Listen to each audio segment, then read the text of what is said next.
Welcome to Creekside Chats with successful multifamily real estate investors.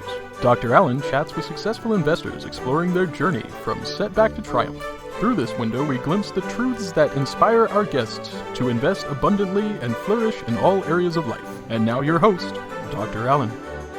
Hello, viewers and listeners. Thank you for tuning in to Creekside Chats. I'm your host, Dr. Allen. Today's guest arose from abject childhood poverty to become an extraordinarily successful entrepreneur and real estate investor. His amazing transformation from dropout to college grad to independent businessman inspires all who come in contact with him. He is the chairman and CEO of Christian Financial, a diversified investment holdings company. He has been featured in Bloomberg, CNN, Good Morning America, and many other renowned media outlets. His mission is to inspire millions to max out their lives to reach their highest and best good. Please welcome Angelo Christian. Thank you so much for having me on the show, Mr. Lomax. I'm very grateful to be on here today, and so really excited. I got to do some research on you, and I'm really honored to be on your show today and helping your viewers in any way I can to add value. That's wonderful. You can call me Alan. You don't Okay. have to be so formal here. Okay. Angelo, what got you into the business of entrepreneurship, and how did that entrepreneurship lead to real estate investing? Yeah, that's a great question. So I grew up. I don't know if you know my story, Alan. I grew up, very poor on the streets of Houston. We're homeless. And I did not know that. No. Yeah. So never knew about real estate, didn't know about investing, entrepreneurship. My father was a restaurateur, a struggling restaurateur, and he was a great cook, but didn't really have the fundamentals of how to operate and run a business, the mechanics. So I saw him struggle severely growing up, and I helped him with his ailing restaurants. And so, and had always admired big business, but never was really around anyone that was extremely wealthy. He had friends that were ultra wealthy in Texas, and was really impressed by their power and the prestige. And I saw how people like Warren Buffett, and Jeff Bezos, how they changed the world. I was always very inspired by people that had really made big movements in business. So basically, from living in a shunted world, not having wealth, not having money, and having the aspirations to live that type of life and figure out how to get into business.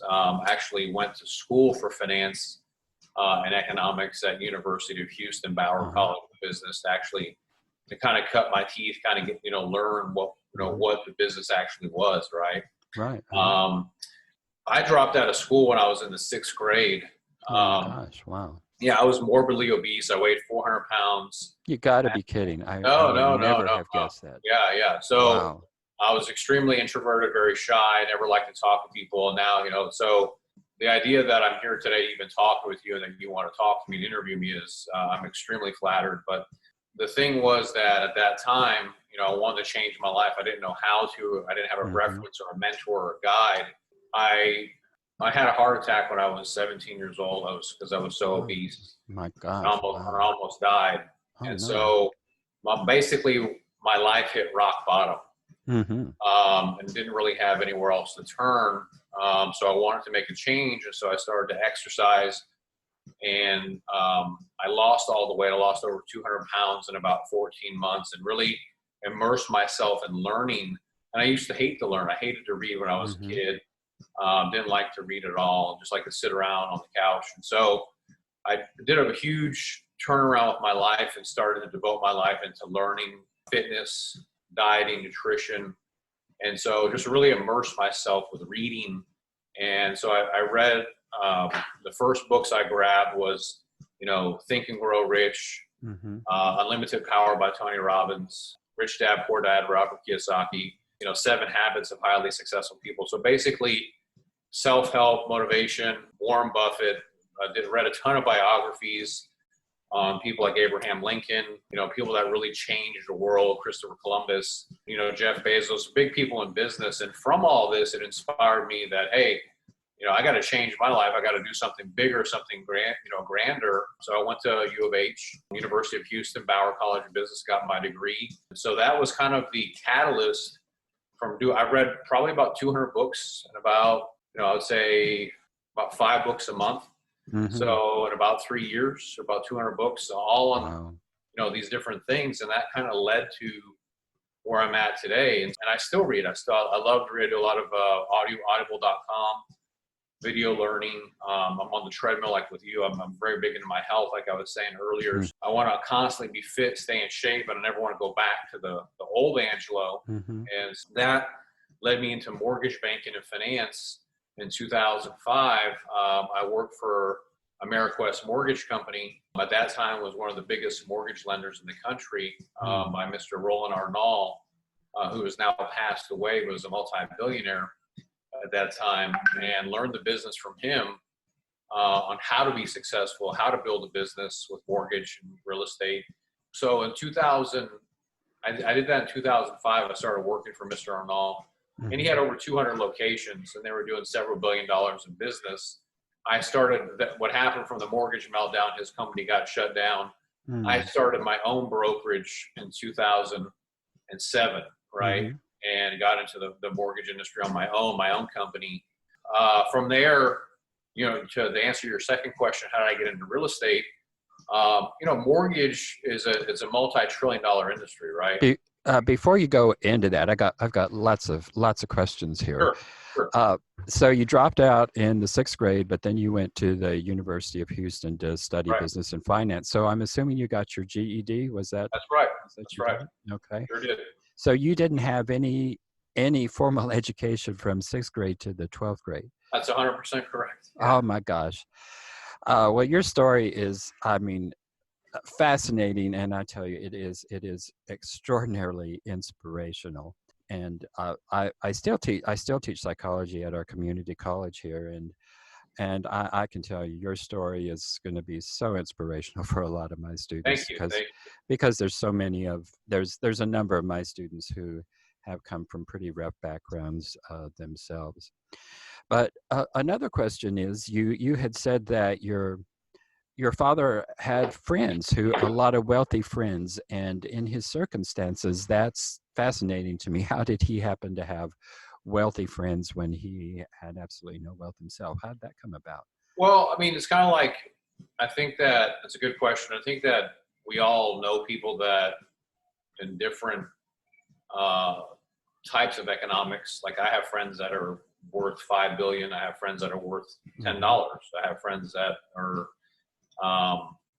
very spiritual. I have some friends that, are atheists. And so I think that in life, he was in business, and like I said, he was a very good chef, but not a very good operator. So from being in business, he was obviously an acquaintance to successful and non-successful people. And he knew people that were wealthy that would come into the restaurant or come into one of his businesses. They were a friend of his.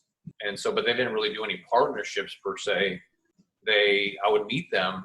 And I think that, he knew of them, but they didn't give him any money, right? They didn't, they didn't bail him out. They saw that he wasn't a serious operator, or he couldn't put it together, or couldn't figure out how to, churn a profit. Right. So, but I got to meet those people and see what they were doing. Most of them were involved in oil and gas or real estate. But I just think my dad was extremely, stubborn and egocentric, and wouldn't probably take their counsel. I'm sure they tried to help him out many times, but he just wouldn't listen.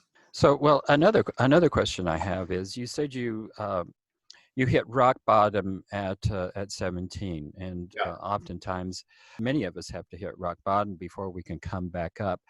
But what you kind of skimmed over here, and what I'm curious about is, just hitting rock bottom isn't going to help people get up and get out of there. What were the mechanisms that when you hit rock bottom, you were able to get out of there? You said you did reading, and a lot of people read and still stay down at rock bottom. And so what were the elements and mechanisms that came together to actually, for you to be able to actually pull it all together and come to the place that you're at today? Yeah, I mean, I got to tell you that Steve Jobs, I don't know if you saw his commencement speech at the university. It's one of the most famous. Mm-hmm. Yeah. Anyway, what he talks about is, looking back, like you can't connect the dots, Mm-hmm. right? Like if I wish I could just tell you, Alan, well, I knew that because I did this, that this happened, and then therefore these chain of events were going to occur. Everything is the things that happen in our life. You can use them as building blocks, and they will catalyze like a ladder Mm-hmm. based on if you have goals, if you have a structure. And so there was many things that happened at that time when I couldn't walk, I couldn't move. Mm. The first thing that triggered it, at that time I was bullied, I was beaten up at school, I had no friends. The impetus in the beginning was I was very attracted to a certain girl. I knew that for me to even get in her world, I had to make a change. Mm. And at that time, you have to imagine that I'm 400 pounds. I live in my room. No one will talk to me. I don't have any friends. I'm bullied my whole life. I'm beaten up. I drop out of school.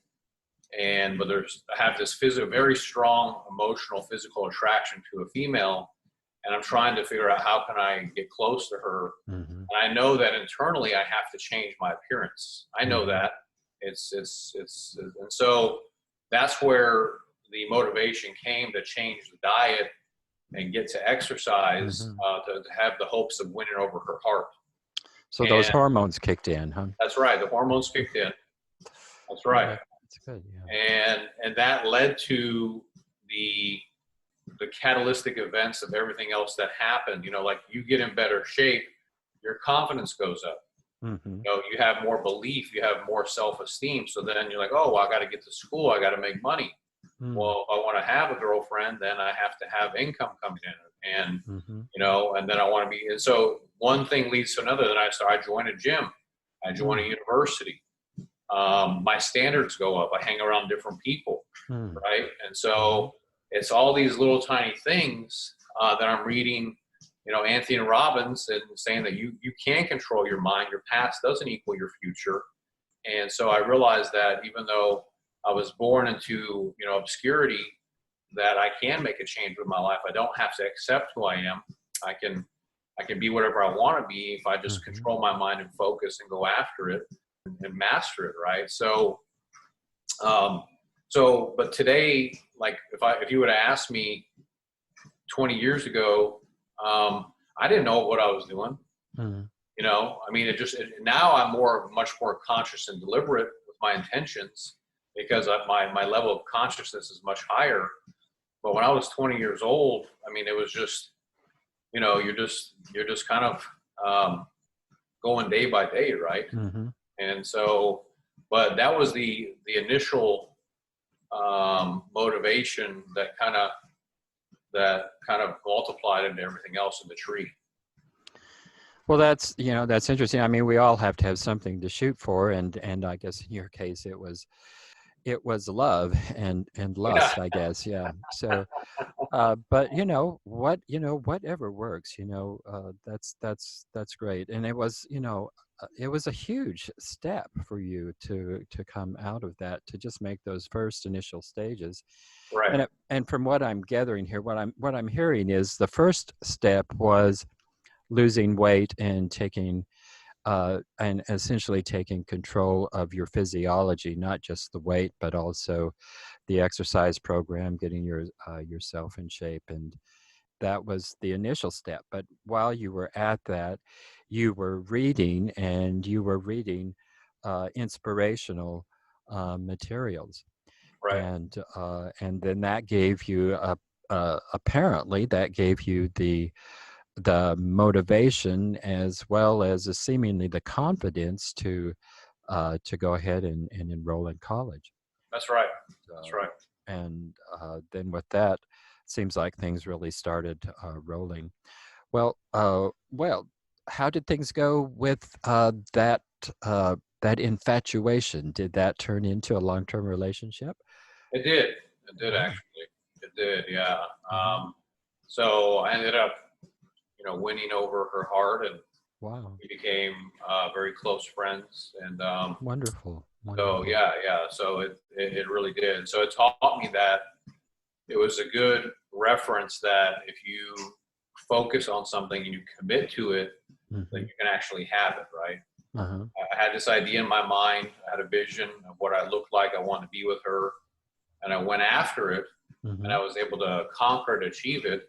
And so that gave me the confidence that, hey, I could do this with a business. I could do this if I want if I want to be a certain body fat, if I want to own this particular thing goal, like a car or a house, or if I want to help a charity. Mm-hmm. That if you put your mind on something and you commit to it, that you can make it actually happen. Mm-hmm.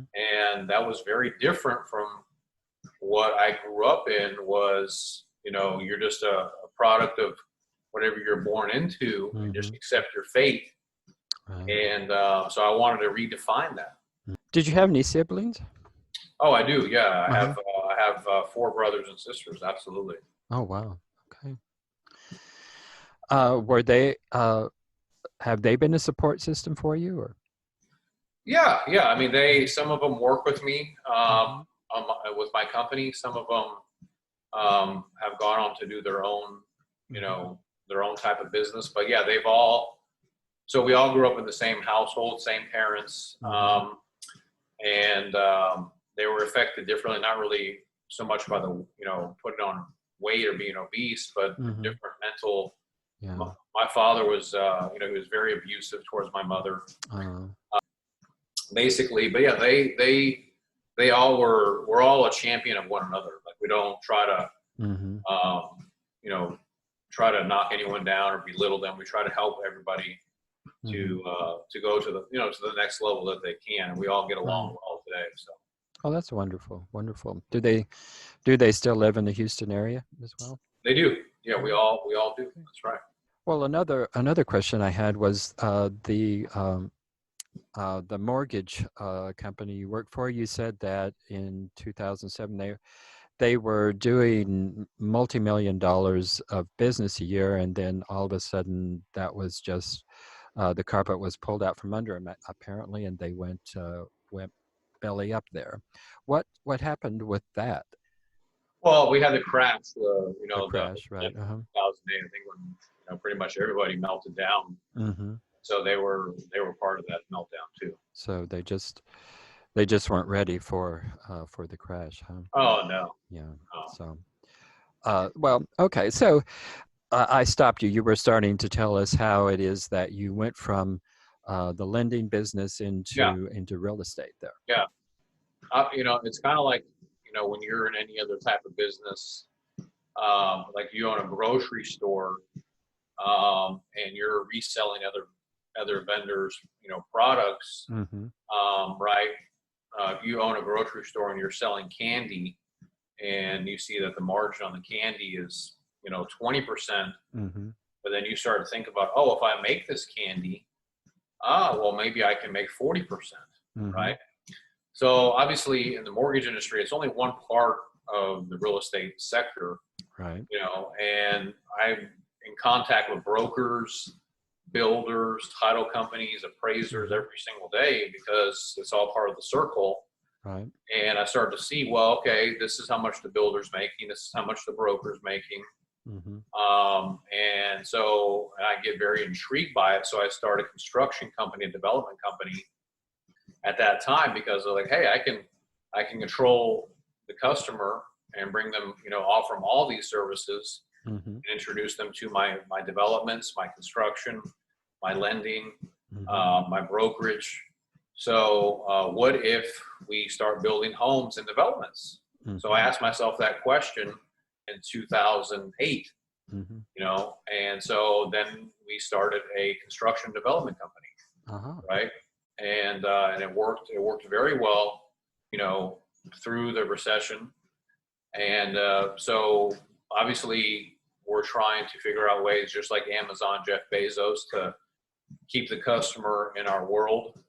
So yeah, we started, building residential, commercial developments, and to capture more opportunities, and obviously from the company standpoint, to increase our margins, take more control of the business. Because a lot of the times, and I'm sure that you can appreciate this, that when you introduce other vendors to your client, they may not have the same expectations on service as you do, right? If I bring a builder into the deal that may not have the same standards or expectations to deliver to the client as I do, then it could taint a bad perception on my business from the customer standpoint because of that builder or that realtor or that broker. So when they all have Angelo Christian standards and they follow that benchmark, it helps to create a better experience for the client. That's really what I'm achieving, is so the client can have the best experience possible. Sounds great. And starting it in 2008, I suspect that you are probably well prepared for the next recession, depression, whatever you want to call it, which it looks like we're heading right into that. So you're probably ahead of the game in terms of a lot of operators out there. In 2008? Actually, I wasn't. Looking back, I was not prepared, Alan. At that time I was 26. Wow. Yeah. So, young man still. Yeah. So I had no idea what was going on. Yeah. We had built a lot of capital and built a lot of relationships at that time. But I was the furthest from, knowing what was happening next and what was going to happen in the marketplace. Fortunately, I lived a modest lifestyle, so I didn't get into trouble as a lot of people did, a lot of companies did, and we're able to pivot into government lending, which really, and then that's what you're seeing right now. The marketplace is the government stepping into bailout again. And so we pivoted into government lending at that time. And I also, from studying heavily into Warren Buffett, I was buying on the cheap when everybody else was selling. Right. Yeah. And so because that's Warren Buffett's, one of his biggest adages is that, when you be greedy when other people are fearful. And so, we were fortunate at that time to take some of our liquidity to invest in, great companies and real estate assets when the market crashed. Right. Yeah. Well, it's good to be prepared for those things, and many people don't. They just think every day is going to be a beautiful day. Going back to your personal life here, you obviously had a very rough childhood, but can you think for a moment, what was your happiest childhood memory, or did you have any? Yeah, of course. I mean, I don't want to paint a picture like, it was doom and gloom and that we're. Well, it sounds pretty much like it was. Well, I'll tell you it was, my mother was a great mother, one of the best. And she strived extremely hard to take care of us and raise us. And so some of the happiest times that I had, she loved to travel. Oh, okay. She loved Europe, and so she took us, we would get in the car. She was the type of person that was, spontaneous. Get in the car, let's drive, and we'd end up in California. Oh, wow. Just or Colorado, or so. Some of the best times that I ever had with her is we'd be all in the car together, and we take these long road trips, and she'd show us America. Oh, wow. We would drive all over the country, and and get to see different parts of the United States and spend time as a family. And she was very big about doing that, and so making sure that we all had dinner together. And that's the thing right now. You see that America shut down, the world shut down. More people are having family dinners together again and being together ever before That's one thing I was telling my wife, the other day, that in the last 10 years, I've been at home more times with my kids and them having a dinner with them than probably in the last 10 years, Uh-huh. I haven't had one dinner with them Monday through Friday. Oh, wow. And in the last month, because of the COVID, I've been with them every single day. Oh, yeah. And I think a lot of business owners or people can attest to that, that despite all the negativity that's happening right now with COVID, that one of the good things is that you can be closer with your family. Closer to your family, yeah. Well, can you just pick out one of those road trips, and which one is the highlight of all of your road trips with your mom? And Yeah, I guess your siblings as well. Yeah, it's a great question. So, my mother was from South Dakota, and we were obviously living in Houston, right? And she drove us back to her hometown, South Dakota, and as most of the viewers may know, that South Dakota, you have a lot of great monuments there. Mm-hmm. And in fact, if you in the Black Hills, there's a lot of interesting things. Right, the Black Hills are beautiful, aren't they? In South Dakota, and so so she took us. She was, they were very spiritual, and my mother was very religious, and so that's where a lot of the Indians, the Sioux Indians, are from, and so she drove us all through the Black Hills. We were all in the car together. They had at that time a 1978 a GMC, the Jimmy Z, and it was a brown and white one. And we all got in the car and left from Houston, and she drove us all through the Black Hills. Some of the you could see there's a huge state park over there. Showed us the buffalo and was showing us what's the presidents, the Mount Rushmore. Mount Rushmore, and we got to spend time over there. And it was a wonderful time looking back, and very nostalgic, thinking, taking pictures of them and spending time together, and her telling us a story of South Dakota. And so that was one of the best times that we ever had as a family. Well, that's wonderful. I'll just tell you something. There was a Harvard study. It was called 75 Years in the Making. Of course, I think that's probably 9 or 10 years ago when they published that paper. So it's actually been 85 years ago. But so 85 years ago, they started this study of, I think it was 350 or so Harvard men, and they followed them throughout their lives. And they took detailed histories of them, and they measured their weight, their height, and did inventories on them, in-depth inventories in terms of what was interesting to them.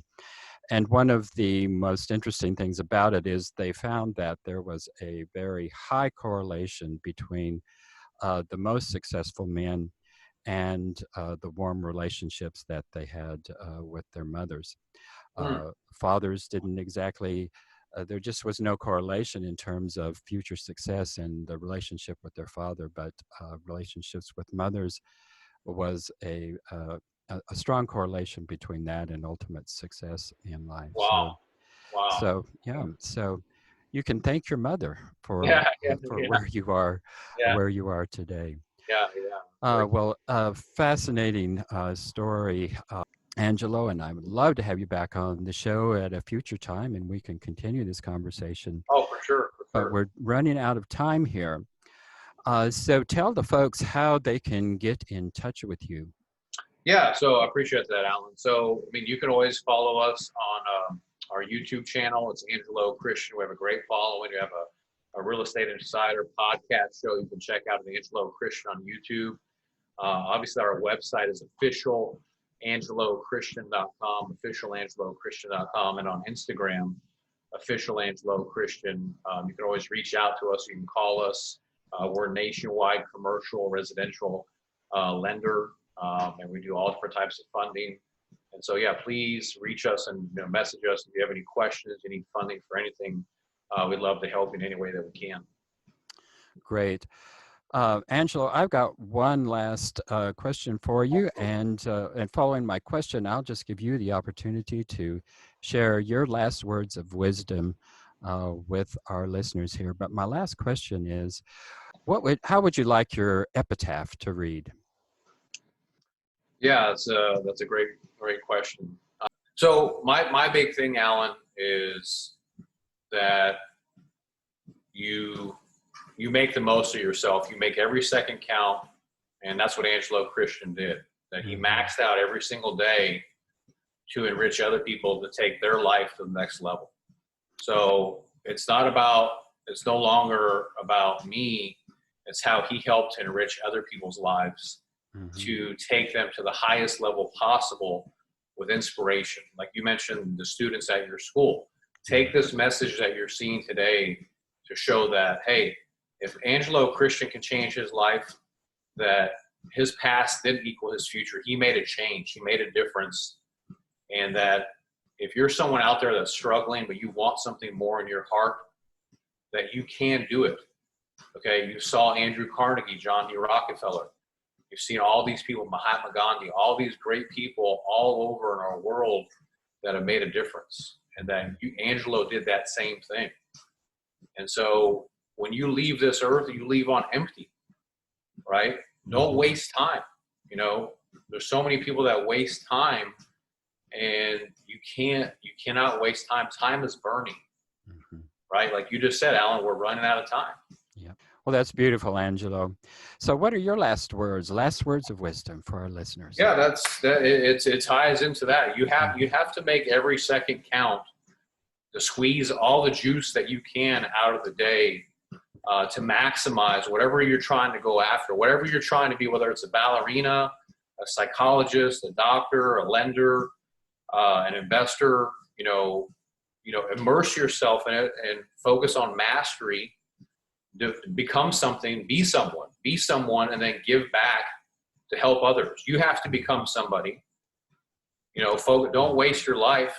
You can't give from an empty bucket. Yeah. No, you can't. And then after that, then you have to give back. You see all these people, look at Warren Buffett, Bill Gates, all these people, you build something, and you don't have to be, and measure yourself against you.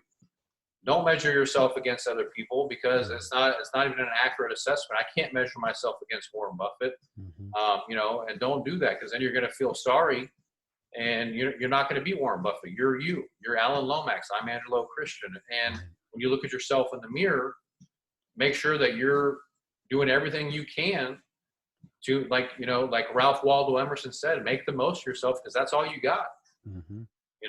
And I really believe that you really have to push every single day. And it drives me crazy, because I see a lot of people, they waste their life and they get involved in the wrong things. And it's not about money. It could be anything, whether you're helping people at a charity. Some of the best people I know don't have a dollar to their name, and so it's not about the financial. It's about, are you living your life to the fullest every single day? And that's really the main thing, the main takeaway. Well, Angelo, it has been a delight being with you today, and I look forward to some future conversations with you. Please do. I really appreciate it. Alan, I love talking with you today, and it's a totally different perspective on a show than I've ever had before, and how you prep me. It's been phenomenal. I would love to come back on your show, sir. Terrific. Well, you have a great day and a wonderful life. Thank you so much. You take care. Thank you for tuning in to Creekside Chats with successful multifamily real estate investors, brought to you by Steed Talker Capital. Steed Talker Capital works with both new and established investors nationwide, creating opportunities to flourish in all areas of life. As part of our efforts to make the world a better place, Steed Talker Capital contributes to activities and organizations committed to better understand the equine. These endeavors attempt to enhance the human treatment of horses worldwide. Steed Talker Capital, working for a world where all creatures great and small flourish abundantly. For resources to enhance your well-being through multifamily real estate investment, connect with us online at capital.steedtalker.com.